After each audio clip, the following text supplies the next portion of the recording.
You know what was interesting about the KingQuad? I actually had a hand in the assembly of that massive four-wheel fun. And on the next show, we'll show you how my day on the assembly line at Suzuki's Rome, Georgia plant, or SMAC, went. It was kind of fun, kinda. But now for another kind of fun, we welcome back AMA Pro Superbike champ Josh Hayes to the show. Hi, Josh. How are you doing, buddy? I'm good. How about yourself? Life's good. Getting ready to go racing. Yeah, let's talk about that. The weekend coming up, Road America, round 2. Let's talk predictions. Let's talk Superbike. What's going to happen? I don't know, Tell man. us. Come on, you can predict the future. Blah, blah, blah, blah. Yeah. I don't know, man. Last year was a pretty incredible year. I had some pretty big gaps for the races. I was able to get big gaps on the first lap.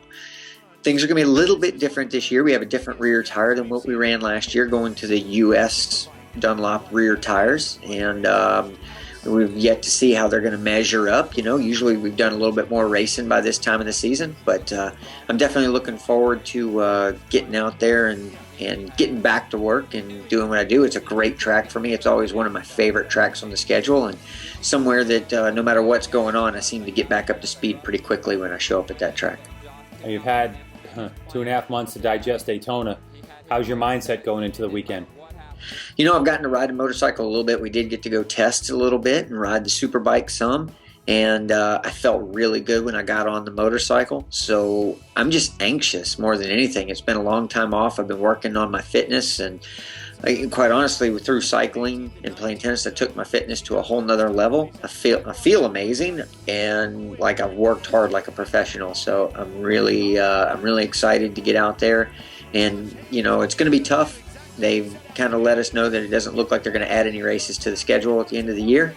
So I have a lot of work to do if I want to get myself back in the show. So I'm just going to focus on me and my stuff and let those guys focus on each other for a little while. All right, does anything take away from your focus? Specifically what I'm asking about is, last week there were some comments in the news made by Mat Mladin, former Superbike champ 7 times, about possibly coming back to the series. Now, when you finally got on a Superbike, you finally got to race Matt only a couple races, and then he departed, that was kind of something that weighed on your mind, wasn't it? Well, you know, it's the only disturbing thing really about it is, you know, and I say disturbing, it's a little bit of a bummer when the guy says, hey, listen, I wasn't even that into racing in 2009, you know.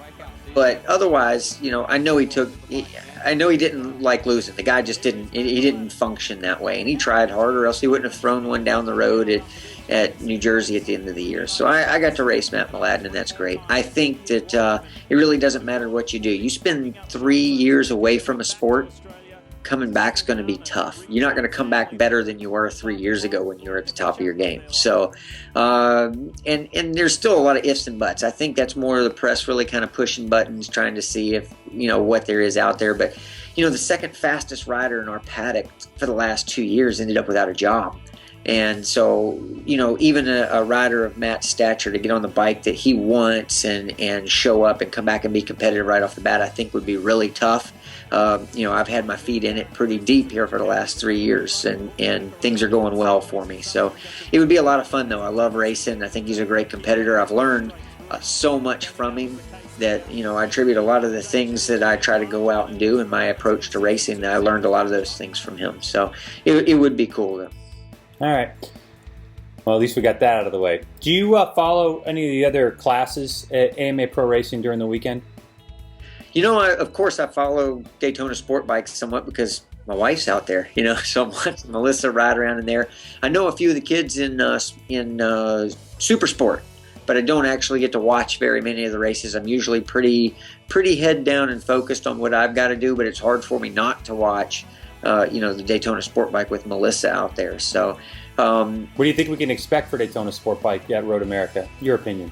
You know, I'm really having when I look at the field out there, I think there's a lot of great riders, but right now I really think that Cameron Beaubier kind of stands head and shoulders above all the rest. And man, I get to see the kid in testing and how he goes out and the work that he's doing, and the kid's impressive. He reminds me a lot of the old days of Nicky Hayden. You know, I see a lot of that in Cameron, and but probably a little bit more refined as a rider. I think he's so smooth and relaxed looking on the motorcycle. It's really cool. I've even gotten to ride around in testing with him, you know, follow him around on the Superbike when he's on the 600 and stuff. And man, the kid sure looks good on a motorcycle.